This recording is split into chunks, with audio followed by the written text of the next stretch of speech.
What an emotional rollercoaster. I'm drained and I don't know who to trust. I'm Roger and this is Bookshook, and today's podcast is all about the first half of May's book, Norwegian Wood by Haruki Murakami, published in 1987. So the idea of the podcast is that we'll spend a month reading a book, hopefully together. I'll split the book in 2 equal halves. On the second Friday of the month, I'll share my thoughts, and hopefully yours, on the first half of the book, maybe make a few predictions. And when we finish reading the book, I'll publish part 2 of the podcast in a similar vein. That'll be on the last Friday of the month. We'll decide whether it's a book we'd recommend to a friend or not. Of course, you don't have to read anything at all. If you're into Audible, then you can listen to the book, or you can do neither, of course, and just join me for the ride. I'll be summarising what happens in the book just for you, but be aware there may be spoilers. You can leave a comment or start a conversation at the Bookshook YouTube channel, or send an email to bookshook@yahoo.com. Welcome to Bookshook. So I've read up to the end of chapter 6, which is page 166 in my copy. So we start off with the narrator. He's 37 and he's flying into Hamburg, and he hears Norwegian Wood on the plane speaker, and it gives him a piercing headache.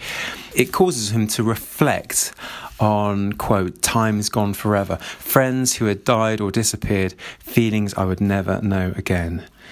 So I don't know whether you know, but Norwegian Wood is a song about a girl who leaves a boy by the Beatles, John Lennon. Could this song be triggering that memory?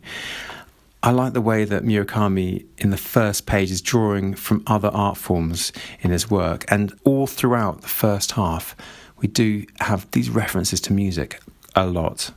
Going on, the narrator, who I assume is a man, was in love with a girl called Naoko when he was around 19, and it's taking longer and longer for him to recall her face. Quote, "Which is why I'm writing this book, to think, to understand. It just happens to be the way I'm made.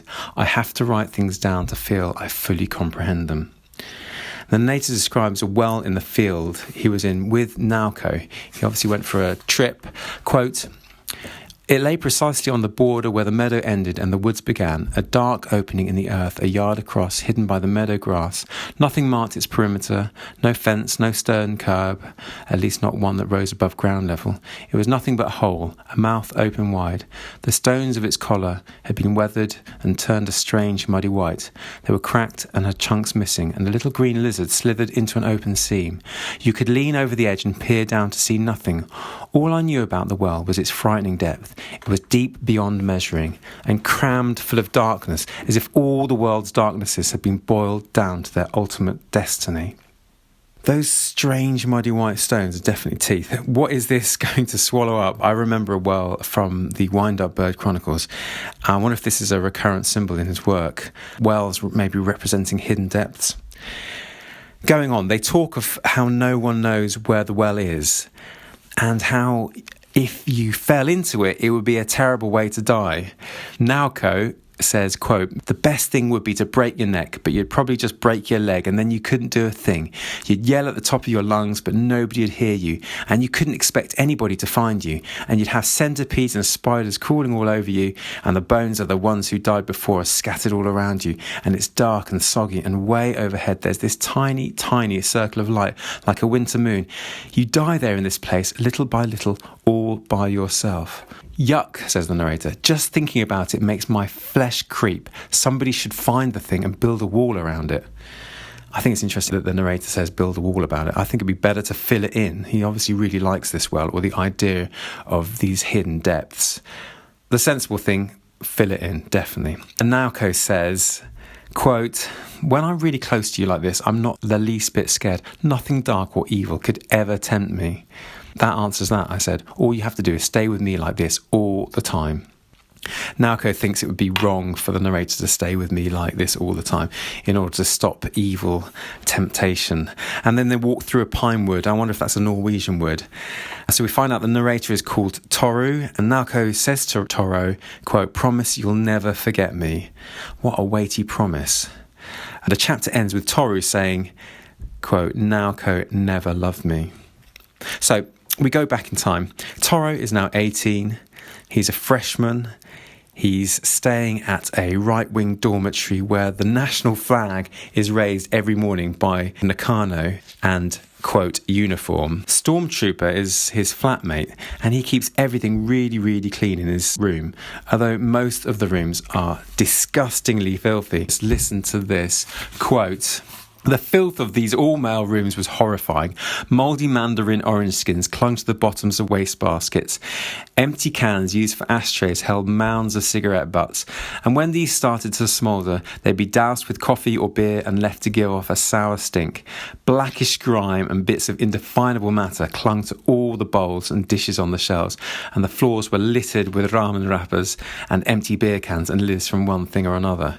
Quite disgusting. Going on, Stormtrooper is a geography student. He wants to make maps, and he has an annoying habit of waking up every morning at 6:30 with radio calisthenics, which I looked up, and it's sort of an exercise routine over the radio. And it wakes up Toru every morning at this really early time.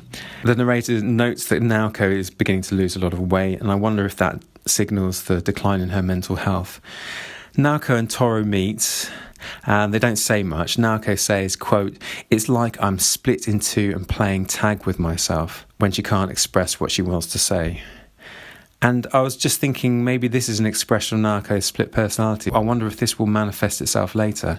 And although they travel a long distance together, it's actually a large arc. Quote, "She turned right at Idebashi, came out of the moat, crossed the intersection at Jinpocho, climbed the hill at Achamonito, and came out at Hongo. From there she followed the trolley tracks to Komagome. It was a challenging route. By the time we reached Komagome, the sun was sinking and the day had become a soft spring evening." So they don't seem to travel very far into each other's minds. There's very little communication, but they do travel long distances. So my thoughts on the book so far are it's very beautiful, but very antiseptic. Lots of teenage angst and the idea of misunderstanding. We have this build-up with no payoff. It's like the well that is not found. It's like the long journey that doesn't really go anywhere. It's like the flag-raising ritual that Uniform is involved in and Stormtrooper. It doesn't really have any purpose. It reminds me so much of youth, the sort of expectation of things that ultimately don't happen. Going on with the narrative, we're introduced to class, and Naoko goes to a refined girls' high school. This is the narrator speaking as a 14-year-old. Quote, "The girls she brought were always pretty, but a little too refined for my taste. I got along better with the somewhat cruder girls from my own public high school, who were easier to talk to. I could never tell what was going on inside the pretty heads of the girls that Naoko brought along, and they probably couldn't understand me either." Kazuki, it seems, is Toru's only true friend. Quote, "He had a rare talent for finding the interesting parts of someone's generally uninteresting comments, so that when speaking to him, you felt like you were an exceptionally interesting person with an exceptionally interesting life." Kazuki commits suicide, and Toru contemplates this. Quote, "Death exists not as the opposite, but as part of life. Translated into words, it's a cliche, but at the time I felt it not as words, but as that knot of air inside me. Death exists in a paperweight in 4 red and white balls on a billiard table, and we go on living and breathing it into our lungs like fine dust. Until that time, I had understood death as something entirely separate from and independent of life. The hand of death is bound to take us, I had felt, but until the day it reaches out for us, it leaves us alone. This had seemed to me the simple, logical truth. Life is here, death is over there. I am here, not over there.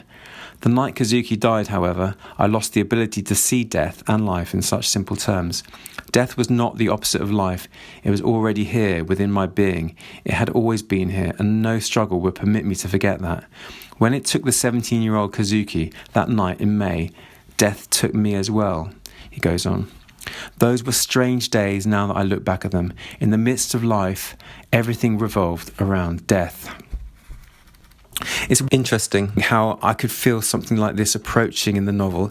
There's such a gloom and this sort of stasis, inertia, unreleased teenage angst. We've also gone back in time again. So we started with Toru, who was 37, then he was 19, then he's 17, and now he's 14. It's like we're slipping down the well, a sort of a well of time. Continuing with the narrative, we have more walking with Naoko. Toru now turns 19. He tells Naoko that he's never been in love, and Toru befriends this clever, posh, rich, aloof Nagasawa, who is, I think, bad news for him. and he goes womanizing with this boy called Nagasawa. He meets Hatsumi, who's Nagasawa's girlfriend, and she seems nice enough. And then we have this lovely scene with Naoko. She makes him gloves as a present, and there's some lovely detail here. Quote, "For Christmas, I bought Naoko a Henry Mancini record with a track of her favourite, Dear Heart. I wrapped it myself and added a bright red ribbon. She gave me a pair of woolen gloves that she had knitted herself. The thumbs were a little short, but the gloves did keep my hands warm. Oh, I'm sorry," she said, blushing. "What a bad job." "Don't worry, they fit me fine," I said, holding my gloved hands out to her. I really like that little detail of the gloves. Thumbs not fitting. It's maybe he and Naoko don't quite fit. There's some more making fun of poor Stormtrooper. I really feel sorry for this character. He is the butt of so many jokes. He's now wearing a funny jumper. And Naoko stays up and talks incessantly with Toru, then breaks down in tears. And Toru sleeps with Naoko. He feels guilt that he may have hurt her. And then Naoko leaves Tokyo and Toru writes to her. There's a university strike, and then Toru begins drinking. He writes again to Naoko saying, "I need to know if I've hurt you." Naoko finally writes back saying that she's mentally unwell and has gone to a retreat and that he is not to blame. Quote, "You are not the one who hurt me. I myself am the one who did that. This is truly how I feel." It's interesting that they're writing letters to each other, not texting each other. It feels really modern, but then you've got this writing of letters, which is really quaint. Then Stormtrooper gives Toru a present of a firefly, and these fireflies and butterflies seem to be a bit of a symbol throughout the novel. Quote, "The firefly made a faint glow in the bottom of the jar, its light too weak, its colour too pale. I hadn't seen a firefly in years, but the ones in my memory sent a far more intense light into the summer darkness, and that brilliant burning image was the one that had stayed with me all that time. Maybe this firefly was on the verge of death. I gave the jar a few shakes. The firefly bumped against the glass walls and tried to fly, but its light remained dim." I think the fact that he comments on the firefly being close to death is going to be very important. Toru recalls seeing fireflies near a pool of water. Quote, "I could hear the sound of water in the darkness and see an old-fashioned brick sluice. It had a handle you could turn to open and close the gate. The stream it controlled was small enough to be hidden by the grass on its banks. The night was dark, so dark I couldn't see my feet when I turned out my flashlight. Hundreds of fireflies drifted over the pool of water held back by the sluice gate, their hot glow reflected in the water like a shower of sparks."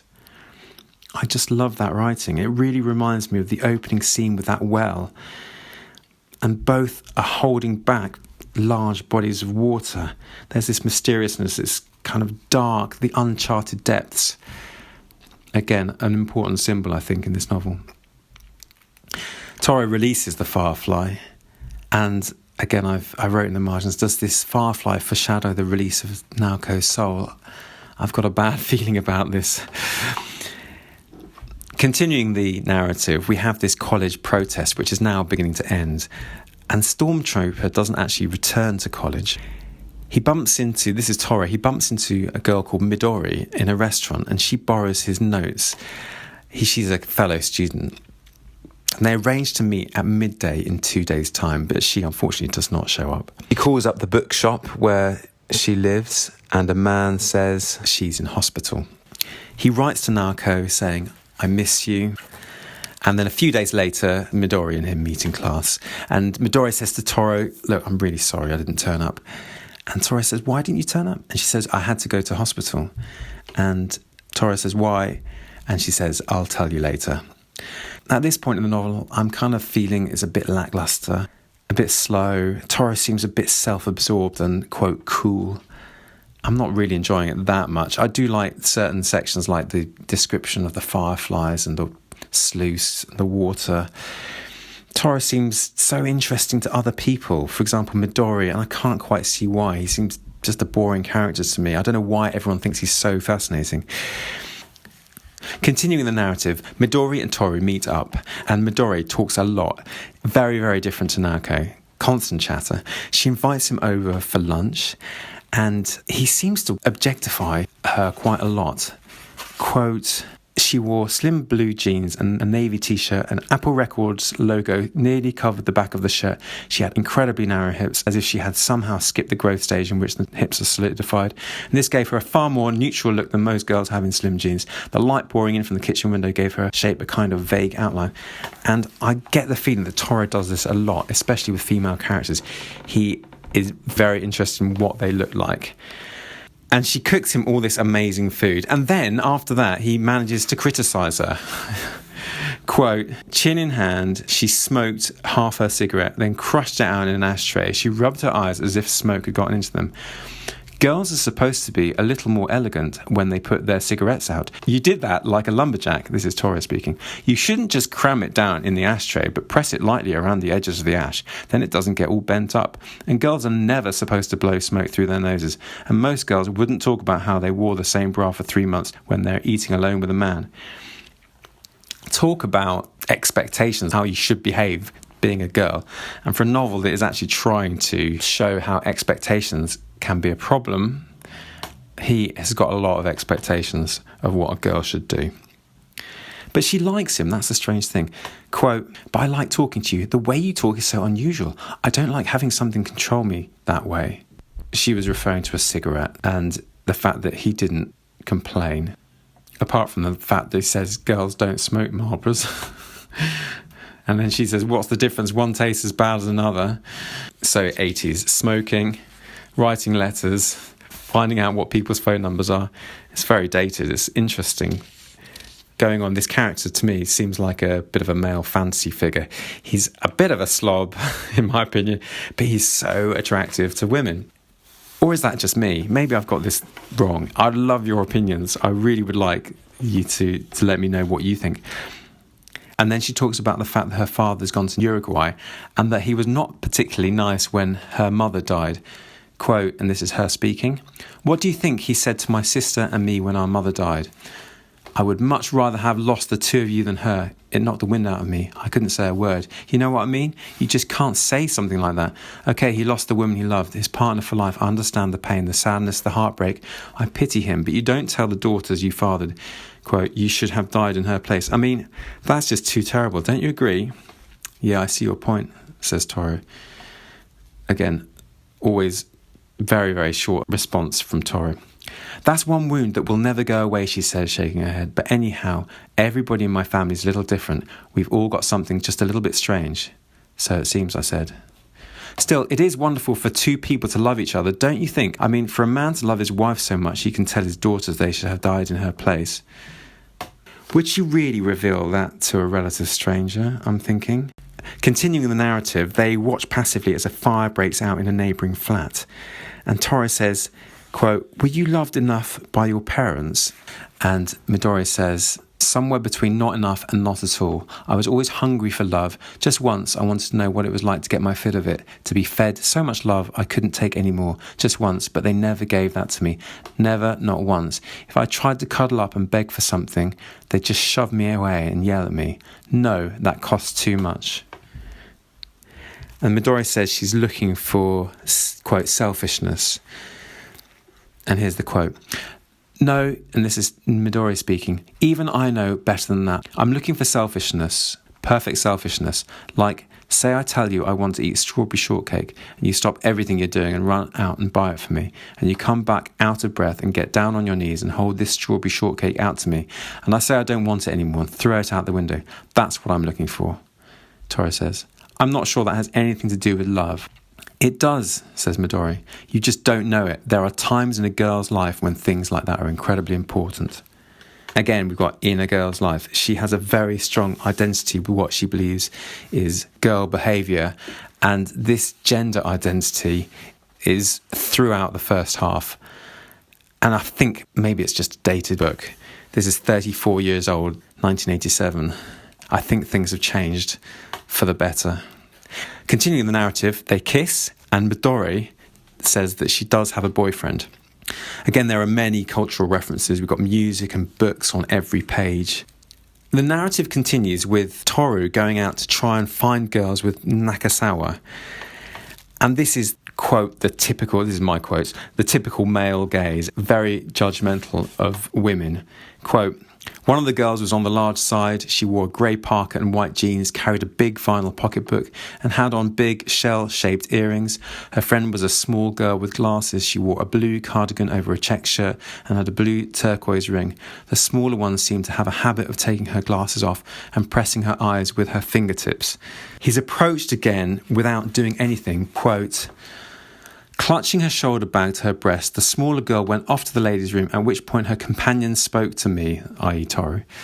I'm sorry to bother you, but I wonder if you might know of any bars in the neighbourhood that would be still serving drinks. She goes on. I know this is asking a lot, but could you come with us? 2 girls alone really can't do something like that. And what a surprise, he ends up sleeping with the girl. Continuing the narrative, we have a letter from Naoko. Quote, I led you round in circles, and she literally did at the beginning of the book. At the end of the letter, she describes her life in the sanatorium, and she mentions how, quote, things may have been different if they were both normal and Kazuki had not killed himself. The death of Kazuki obviously has affected her profoundly. Toru, at this point in the narrative, is reading Thomas Mann's The Magic Mountain. And if you've read it, you'll know how relevant it is to this book. He calls the sanatorium, called Ami Hotel, and arranges a visit. So he takes the bus to Kyoto and he chats with a fellow patient, a music teacher called Reiko, at the sanatorium. Reiko is Naoko's roommate. Quote, I've been here 7 years, I work as a music teacher and help out in the office, so it's hard to tell anymore whether I'm a patient or staff. Now it really reminds me of The Magic Mountain. The idea that there's a blurring of patients and doctors. So Toru asks Reiko, how is Naoko?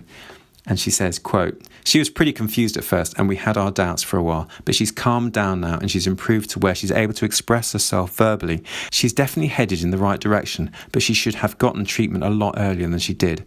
Her symptoms were already showing up from the time that boyfriend of hers, Kazuki, killed himself. Her family should have seen it, and she herself should have realised that something was wrong. Of course, things weren't right at home either. They weren't? Toru shot back. You didn't know? Reiko seemed even more surprised than I was. I shook my head. That's Toru. I'd better let Naoko tell you about that herself. So we've got 2 potential reasons for why she's mentally unwell. She's upset by the suicide and she's got a problem with her home life. But I'm sure it's not that simple. So let's see. Toru tells Reiko that he's not sure he should have slept with Naoko. Quote, I still don't know whether what I did to Naoko in Tokyo was the right thing to do or not. I've been thinking about it this whole time, but I still don't know. And neither do I, said Reiko. And neither does Naoko. That's something the 2 of you will have to decide for yourselves. See what I mean? Whatever happened, the 2 of you can turn it in the right direction. If you can reach some kind of mutual understanding, maybe once you've gotten that taken care of, you can go back and think about whether what happened was the right thing or not. I went back to the scene with Naoko and Toru where they made love, and there was no yes or no. There was no conversation at all. As ever, there was no talking. Reiko has out of the blue this confrontational rape question, and I've put in the margin, does she suspect him of being that type of person? Quote, and this is Reiko speaking, I don't suppose you're going to come in and rape us in the middle of the night. Toru says, don't be silly. Reiko says, so there's no problem then. Stay in our place and we can have some nice long talks. Reiko explains you can't leave the sanatorium. Quote, each person is completely free to leave this place, but once you've left, you can't come back. You burn your bridges. You can't go off for a couple of days in town and expect to come back. It only stands to reason, though. Everybody would be coming and going. So I guess you can leave the sanatorium, but it's just if you do, that's it. You can't come back. I guess that's a subtle Hotel California reference. It does sound like a hotel. It's got tennis courts. It does sound like a really nice place. Toru waits for Naoko and daydreams a torrent of memories. It reminds me of the sluice where he saw the fireflies, the sluice that opened and let all the water through. He sleeps again. Quote, sleeping soundly in this apartment of hers, I wrung the fatigue from every cell of my body, drop by drop. I dreamed of a butterfly dancing in the half-light. Butterflies and fireflies, a very important symbol. all the way through this. The flittering reminds me of those fireflies, as I say, or brief-lived creatures flitting. We've already seen Kazuki. He had a brief life, snubbed out. And we've got the barrette, the thing that Naoko wears in her hair. That's a butterfly. The author references the Magic Mountain again, now with the author's name attribution, which I think is quite interesting. The author is trying to say, I think, quote, I promise, and this is my interpretation of the author, I promise I'm not writing a modern version of the Magic Mountain for you. And I, Roger, am saying, Kazuo Ishiguro, prove it to me. Anyway, going forward, Toru continues bullying Stormtrooper even when he's not around. Quote, Reiko asked who this Stormtrooper person was, so I told her about his antics and got a big laugh from her. The world was at peace and filled with laughter as long as stories of Stormtrooper were being told. Poor Stormtrooper. He eats with Toru and Naoko in the dining hall. And I've just had a thought about the opening chapter. I wonder if she will fall down a well. It might be a bit far-fetched. Is that the tragedy that will unfold? Will she accidentally fall down that well? I hope she does. She's kind of annoying. I don't really mean that. By single candlelight, Reiko plays the guitar, including Norwegian Wood. And Toru mentions Nagasawa, but not, quote, hunting girls with him. Naoko thinks sleeping with so many girls is abnormal and that he should be in the sanatorium. And he tells her he was upset with her relationship with Kazuki, so that's why he slept with so many girls. 8 or 9 girls. This, again, is a very private conversation to be having with Reiko listening on. They seem to be very open with their thoughts and feelings. Naoko, in front of Reiko, goes on about how she wasn't, quote, turned on, they're my words, by Kazuki, but she was turned on by Toru. She goes into great detail, which I can't say on this podcast. She talks of how she and Kazuki were close since the age of 3, almost brother and sister.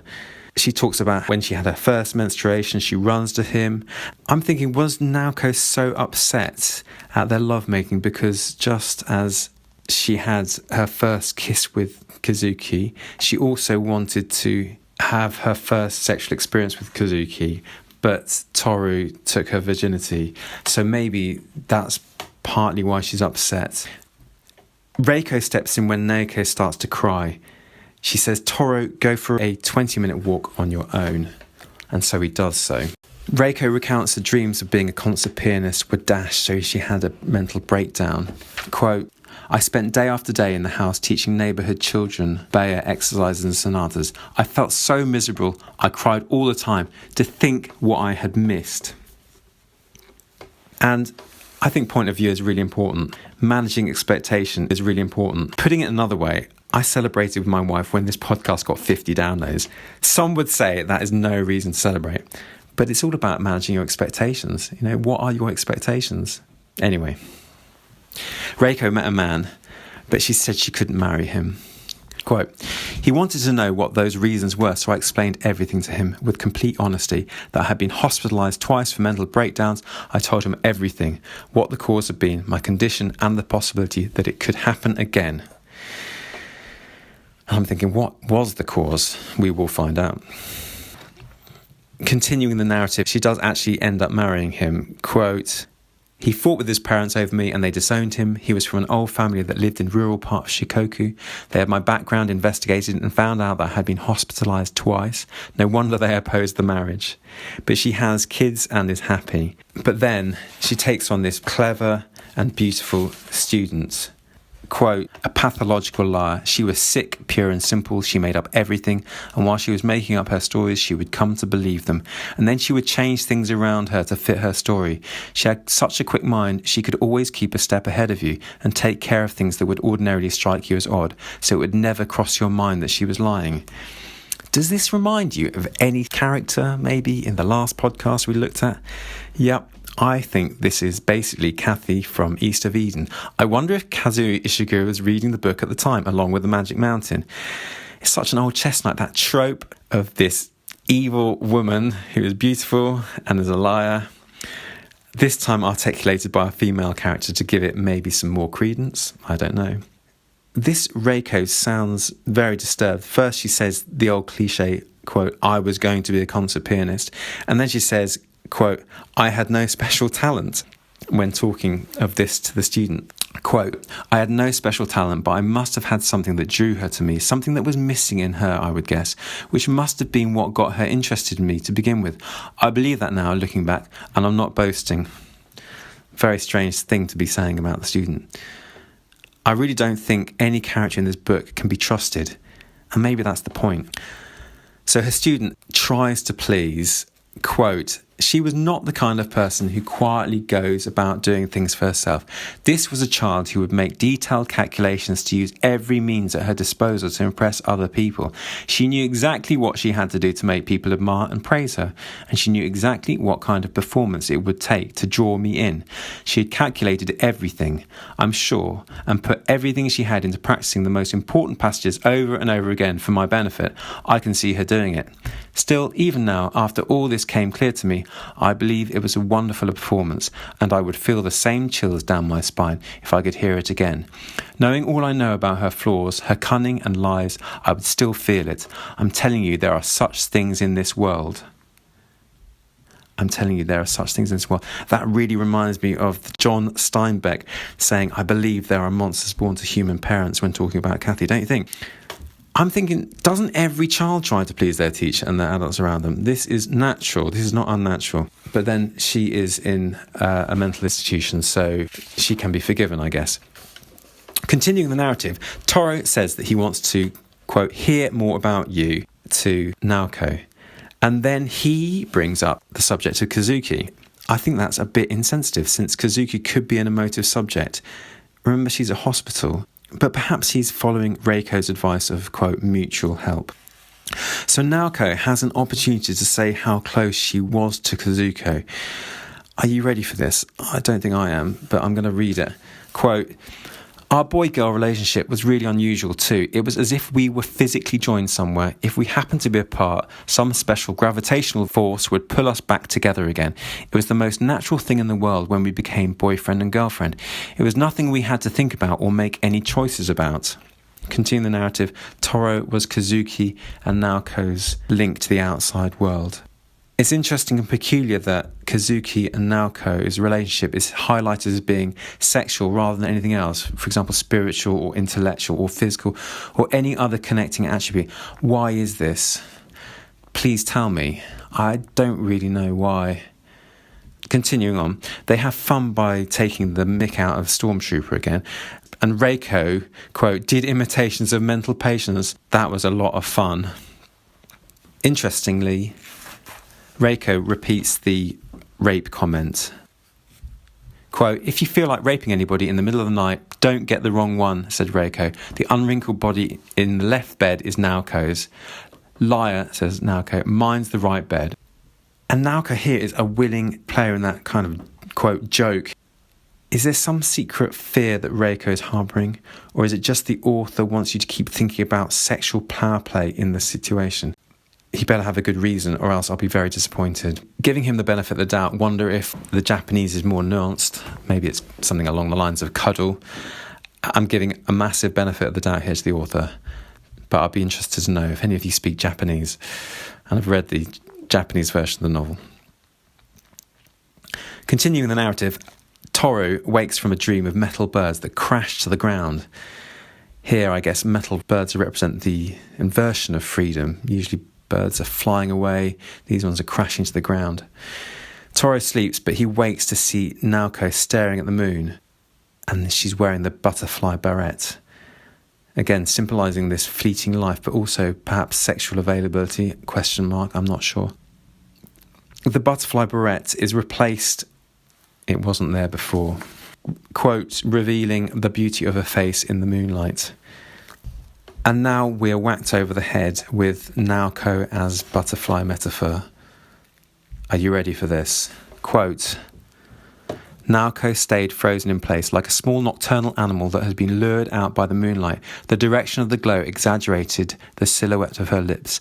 Seeming utterly fragile and vulnerable, the silhouette pulsed almost imperceptibly with the beating of her heart or the motions of her inner heart, as if she were whispering soundless words to the darkness.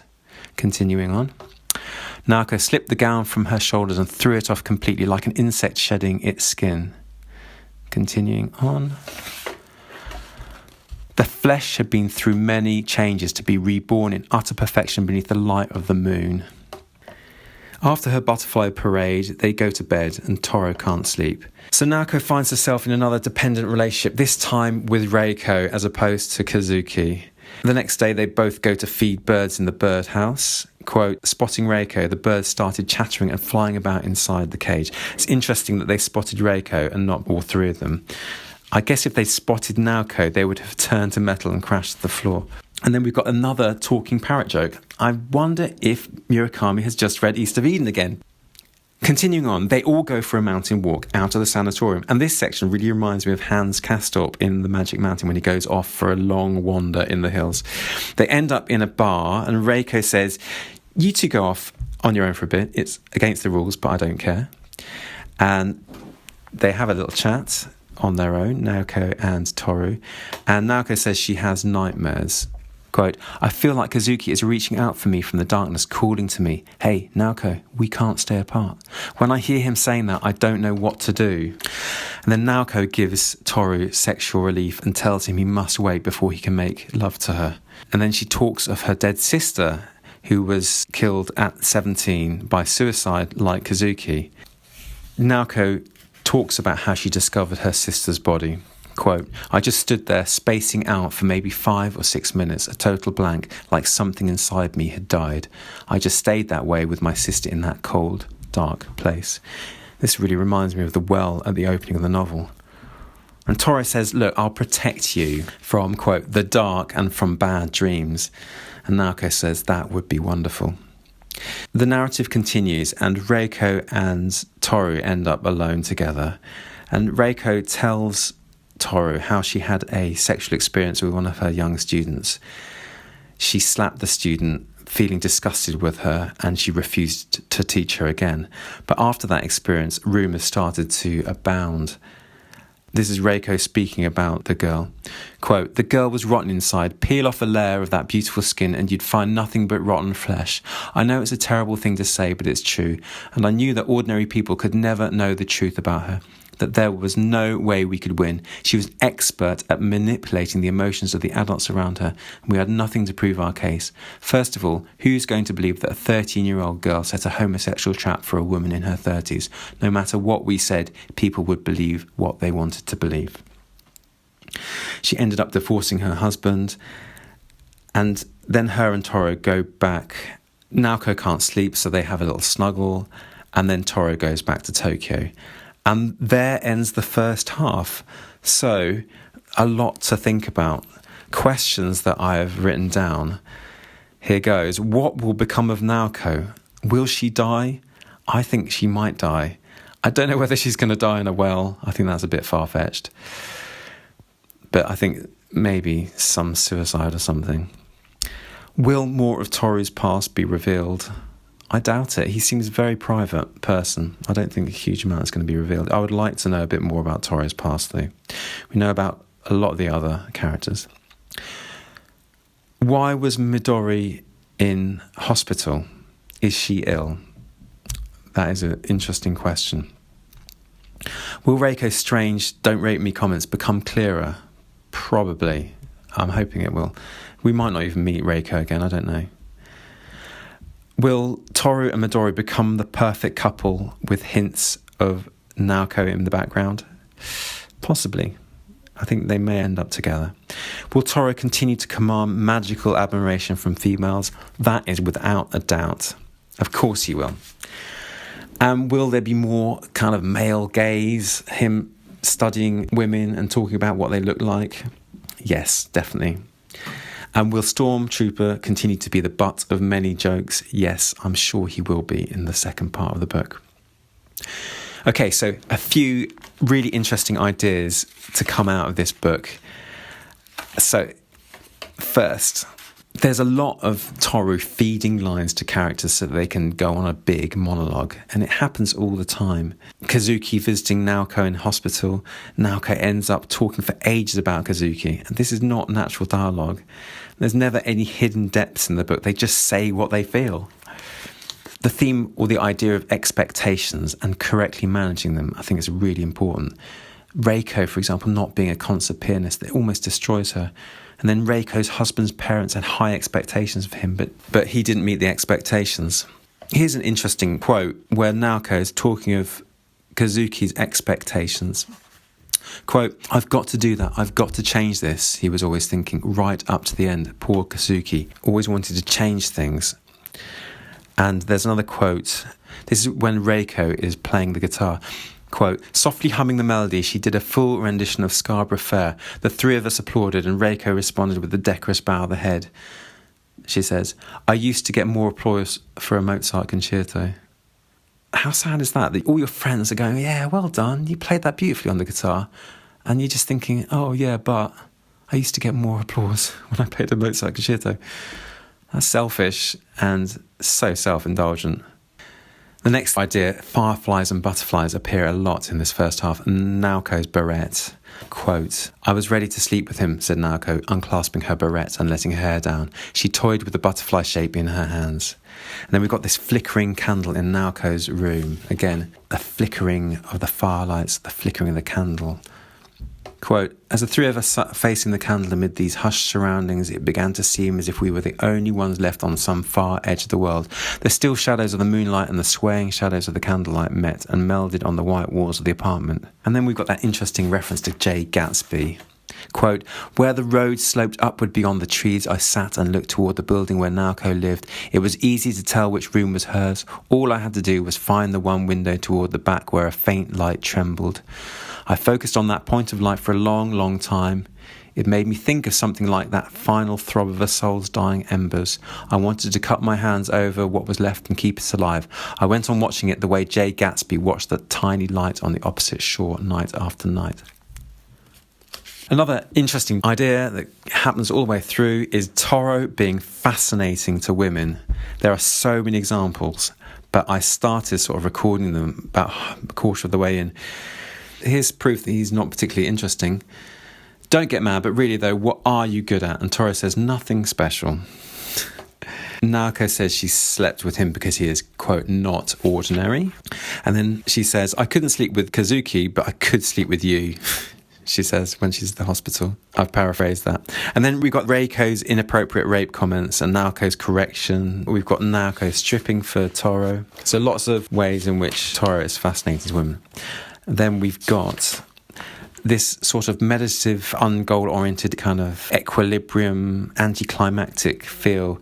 So we've got that not finding the well. Is it set up to be this thing that they can't find? And then we've got the huge arc that Naoko and Toru take, which leads nowhere. Toru says, quote, "Walking would be good for me." He doesn't say, "It will make me slimmer," which would indicate some goal-orientedness. Maybe I'm stretching that one. Some goals, for example, Kazuki's funeral, don't have a cause. Why did he die? There's no build-up. We don't know. It's just happened suddenly. And I kind of like that, I guess. It's different. With this idea of equilibrium, Naoko says, quote, "Because we would have to pay the world back what we owed it," she said, raising her eyes to mine. "The pain of growing up, we didn't pay when we should have, so now the bills are due." We have to pay back the world, says Naoko. And that's why she thinks Kazuki had to die, because they had to pay back for their love. Again, this is an interesting idea or philosophy, I think. Another theme, strong gender identification or gender stereotyping. Quote, "Never again would she have that self-centered beauty that seems to take its own independent course in adolescent girls and no one else." There's loads of it. All girls write poems at that age. And then there's the women clearing out the turkey feeders. There's the idea of Reiko being a devoted wife. There's nothing about how to be a good man, for example, apart from, quote, when he came back from work, when Reiko's being a good wife. And then there's Toru being appalled at the thought of washing the girl's underwear. It's not a manly thing to do. This narrator screams expectation from his woman. And then there's this assumption that boys are stronger. quote, "We're almost there," said Ryoko. "This is about 2/3 of the way. Come on, you're a boy, aren't you?" This is when they're climbing up the mountain. So there's an awful lot of gender stereotyping. But then it's written in the 1980s. But we just need to be aware of it. Another idea is hidden things. So, for example, the well at the beginning. And then Reiko says it, quote, "You haven't played a musical instrument, at least not for some years now, have you?" With the first word out of her mouth. "No," I said, taken aback. "You're right. I can tell from your hands," she said with a smile. Again, this idea that something with meaning is hidden, you know, the idea that your ability to play an instrument is hidden in your hands, or hidden unless revealed. I just think that's a really interesting idea. There's another example, the gatekeeper. His words hide his actual meaning. Quote, "2 or 3 minutes went by, and then a gatekeeper in a navy blue uniform came down the forest road on a yellow bicycle. He was a tall man in his early 60s with a receding hairline. He leaned the yellow bike against the guardhouse and said, 'I'm very sorry to have kept you waiting,' though he didn't sound sorry at all." So there seems to be a disjunct between what is on the surface and what is in the depths.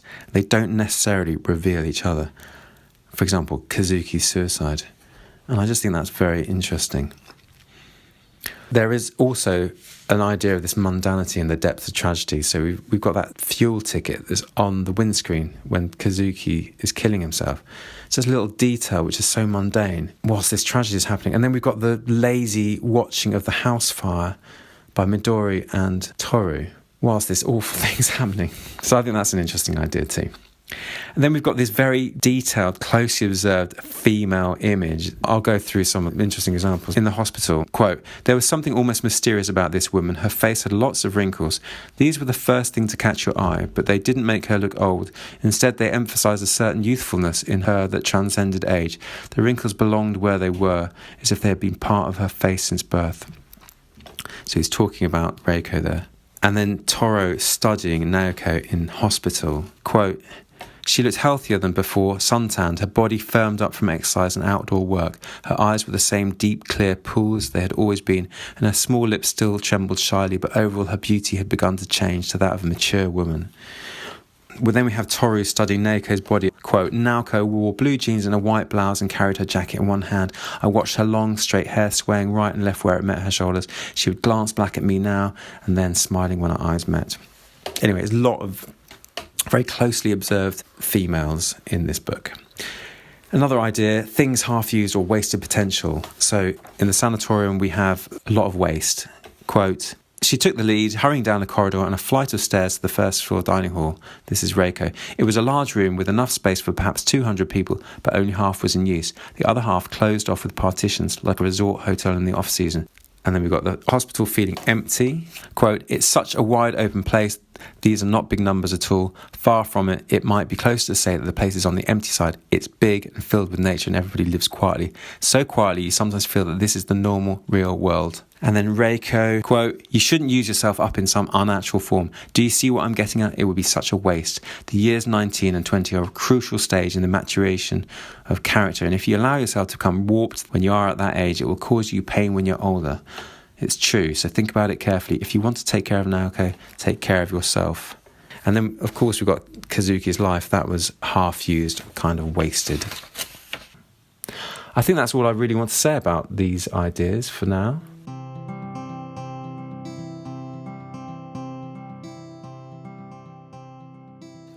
I'd now like to share some of your thoughts on last month's book, East of Eden. I received some wonderful emails. Rose sent me a really interesting email about her thoughts on Kathy that I would love to share. She writes, quote, "It seems to me that Kate's number one motivation is that she doesn't want to be afraid, but because she feels so much hate for the people around her, she thinks that the only way to achieve that is to eliminate anyone that makes her feel trapped and scared. When her father punishes her in an attempt to discipline her, her reaction is to light the house on fire, gaining absolute freedom in the process. I like to think she realised then that having the freedom to make any choice you want grants you an amazing amount of power. Power she thinks she needs to protect herself from everyone else. From then on, her reaction to anyone threatening to seriously restrict her freedom seems to be a waiting game, eventually ending in murder. She wants to be able to make any choice at any time, and she'll do anything to keep that power. That seems to me why she hates alcohol. It takes away her inhibitions and makes her say things she wants to keep quiet, taking away her choice in the matter. Fraser emailed me at bookshook@yahoo.com with his thoughts about the phrase timshel. He writes, quote, "The freedom described as timshel is, I believe, the freedom that comes to us through forgiveness. When those we hurt or sin against forgive us, they give us space to change for the better if we trust that promise of forgiveness. In Cal's case, one may even see an answer to his earlier prayer in his father's blessing." There were some wonderful comments on the Goodreads website that these contributors have kindly allowed me to share on this podcast, comments which I really think help put the novel into sharper focus. Frank wrote, quote, "Going into the novel with the expectation of it being a retelling of Cain and Abel, at least for some of the narrative, is enough to make the obvious references to Cain and Abel seem natural. If Steinbeck had given the impression that he was trying to hide the parallel, it would have been insulting. But Steinbeck isn't trying to hide it. He makes it clear that the story of Cain and Abel are an integral part of his story."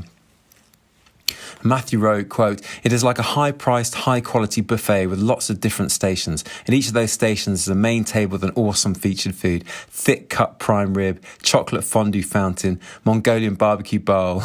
In layman's terms, there is so much awesome story here with a huge payoff every 50 pages or so." Mutassin wrote, quote, "I bet this book will change how you see humanity and how you think about good and evil. If you're a father or a son, or especially a father of sons, then I imagine this story will be so full of truth, it will shake you to your core and leave you lying nervously in bed at night, praying for your children, praying perhaps for yourself." Vit wrote, quote, "One of the most appropriate epithets that applies to this novel is monumental. Indeed, East of Eden stands as a monument to the entire epoch and those people that lived in those troubled days." Luca wrote, quote, "You will love his way of representing hope, falsehood, sadness, and you will hate as if you were under the effect of a sick addiction the moment you finish the book. I couldn't agree more." And Dolores wrote, "So many questions and no certain answers. In all his wisdom, Steinbeck exposes his high principles and allows the reader to decide for himself. The possibility to choose to pick this path or the other when we are at a crossroads is the most precious gift we are given along with life. We cannot choose to be made part of this world, of the bewildering place we seldom understand, but we can exert our goodwill and trust that others will do the same. Love might cripple us, might make us fragile and defenseless, but it is the only way to reach the end of the journey without regret or remorse. Exile can't befall on us if we dare to love. Paradise might not exist, but Steinbeck proves that loving others selflessly is a safe path to save us from ourselves."